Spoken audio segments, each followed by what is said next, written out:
Ladies and gentlemen, our topic of discussion is electronic data interchange, EDI.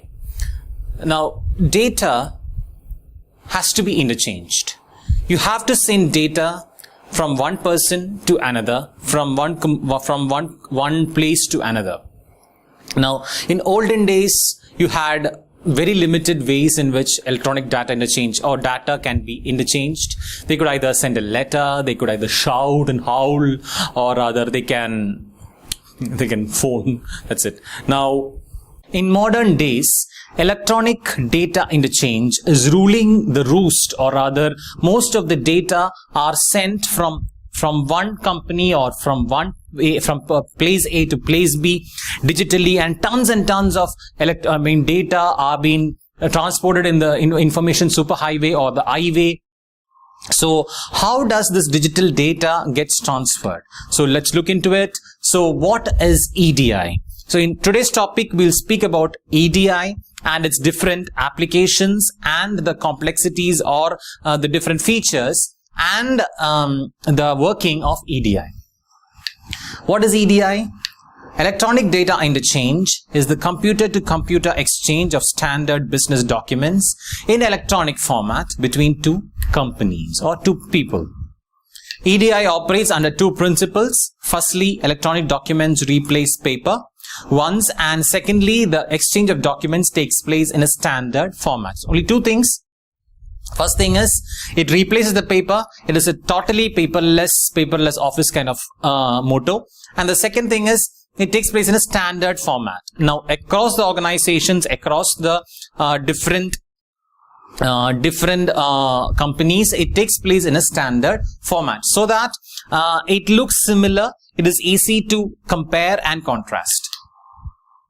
Now, EDI replaces the paper-based documents. Now, these are the purchase orders and everything, custom declaration forms, a lot of papers are being used in traditional offices. Now, electronic data interchange, EDI, it replaces the entire papers, and a new concept of paperless office is coming up because of EDI. Why use EDI? What is the advantage of using EDI? Who is using EDI? And why do we use EDI? So let's discuss that in detail. What does an EDI message consist of? It consists of the paper-based documents are posted in envelopes, and it's possible to mail many documents in one envelope. EDI is just the same. Just like you put envelope and you have a lot of envelopes and sending it to everybody. Similarly, EDI is the same. Now, since we all are used to emails and everything, we know how data is exchanged. Now, at least 5 years or 10 years back, this was a new concept. It had to be taught very, very elaborately. Now, I don't think a very broad class is required on EDI because we are using it. The email that you send is a one form of electronic data interchange.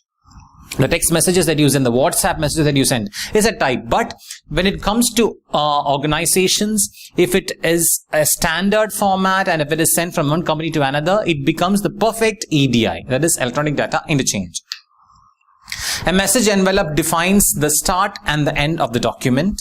The functional group envelope contains all messages envelopes of a specific type, example POs, invoice, etc. Interchange envelopes enclose all functional group envelopes. And what are the basic steps for EDI? Document preparation, outbound translation, outbound communication, then it goes to a valid added network. That is like a cloud kind of network. And this is the receiver end. There is a modem, inbound translation and processing electronic documents. So once again, the basic step of an EDI is there is a document preparation. Now, if I want to send, I am a company, I'm a Wipro, I'm a person in Wipro, I want to send it to Infosys. So I would prepare a document. There is an outbound translation, it's just like an encoder. It goes to outbound communication, the channel, and there is a channel that is out there, and there is a modem, which is at the receiver end. At the receiver end, there it goes like a decoding happens, and the processing electronic documents at the decoding end. So this is the basic steps for electronic data interchange. The benefits. What are the advantages of using EDI? The first benefit is accuracy and speed. the needs for speed. Things happen in a blink of a second. You send an email, you send an EDI document, it reaches America, it reaches Europe, it reaches any nook and corner of the world in just 3 seconds. Sending an electronic message locally or globally takes seconds. Information sent by EDI is available immediately for use within internal applications. Faster receipt of documents can provide a competitive edge in any business. So business is based on time. Business is based on money. So a shorter period of time and smallest transaction, the very short transaction speed, very huge transaction speed. All these are the basic factors of EDI. First one is need for speed.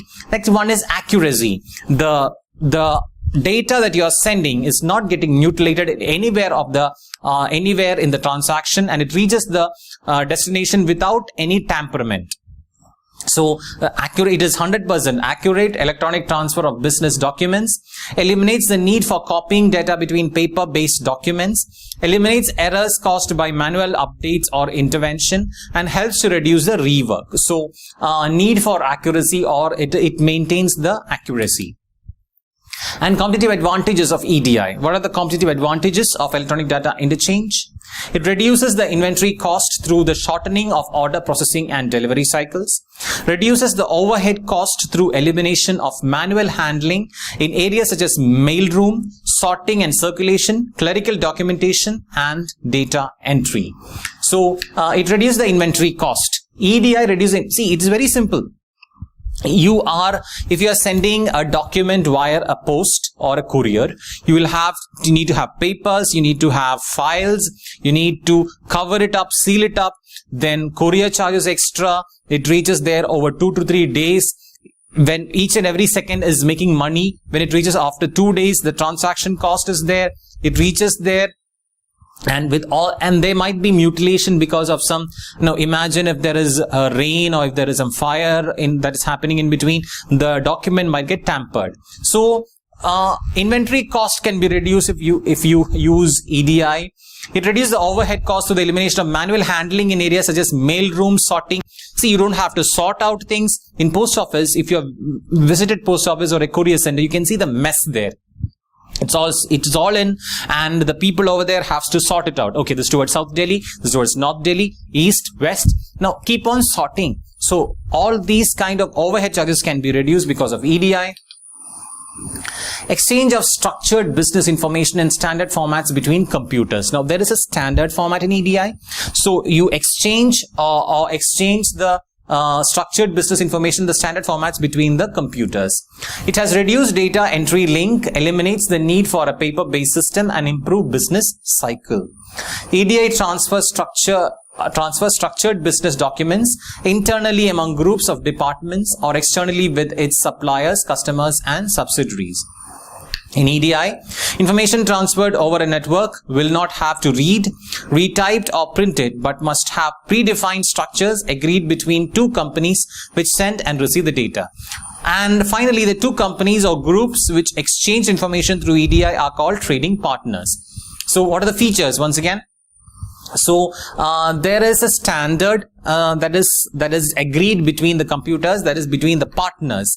Partners are the two companies. If the two companies are coming together and exchange is going to happen between them, they are called traders, and they believe, or they will come to a common format, and that format is used in the data exchange. It reduces the data entry link, eliminates the need for a paper-based system, and improves business cycle. The business cycle gets improved. When the data is exchanged faster, the business also runs out much more smoother and faster. Then another function is the components of EDI. There are three types of components: application service, translation service, communication service. So the three types of components are application, translation, and communication. Now there is business application. Then let's see the entire cycle. Okay, so it starts from the business application and it ends at the trading partner. So here it starts, business application goes to application service, to transmission service, communication service and the trading partner. It is a two-way communication that happens from here to here and here to here. So components of EDI, as we said here, application, translation, communication. This is how it all happens. Application service, transmission and communication, and ultimately ends the trading partner. From the merchant, it reaches the trading partner. This is how the data flows. And what EDI standards are in use? What are the standards in use? We spoke like the traders will come to a standard. So what are they in use? EDI standards helps to ensure that electronic business documents can be exchanged between companies with ease. There are many different EDI standards used locally and around the world. Now, why is the standard required? Now, what happens is, anything that looks uniform is easy to compare. Anything that looks alike is easy to exchange. So, if there is a common mode of transport, if there is a common commonality in the data, it is easy to analyze and exchange data between the traders. So, we have a lot of trading standards. Now, the trading standards can be fixed by the partners as per the availability. Now, EDI industry standards, different industry sectors have their own set of standards for processing electronic documents. Industry groups such as Edifice and Audit represent their industry groups, but also work together to share standards across automotive and high-tech sectors. Now, these are the different standards that is there. There are n number of standards for EDI. EDI document standards, the companies need to be able to exchange documents of any type with customers and suppliers. Mapping is the process used to convert business documents to the required EDI format. The document mapping requires skilled staff to generate the maps. So, document standards are required, and once the document standards are made, the traders can traders can go ahead with the EDI exchange.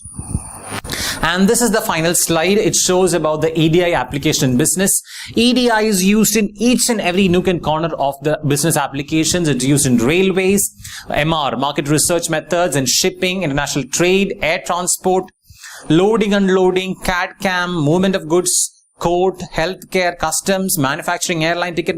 See, I'm just putting just 15. There could be hundreds and millions of them. Now, wherever there are two organizations and they want to exchange data through online, there comes electronic data interchange. The two things that ought to be taken care is, it ought to have a common standard, and it ought to have a very smooth transactions and very uninterrupted transactions without any damage to the data. So this is ultimately in one line what is electronic data interchange, accuracy and speed. So we will just go through it once again, and we will just revise what is electronic data interchange. So initially we spoke like electronic data interchange, what is it? Then we looked into how it is replacing the paper-based documents, why we using EDI, what does it consist of. Then we spoke like what are the basic steps in EDI business, benefits of using EDI, that is the accuracy, the speed, then accuracy, then we understood what are the competitive advantages, features. Then we spoke on the components, 3 components: application, translation and communication, and you saw the entire the steps. Then standards in EDI. EDI requires a standard to be exchanged between the traders, and industry standards. And finally, we spoke about the applications of EDI in business. Hope you understood. It's a very simple topic, small topic, just require some time of analysis and reading.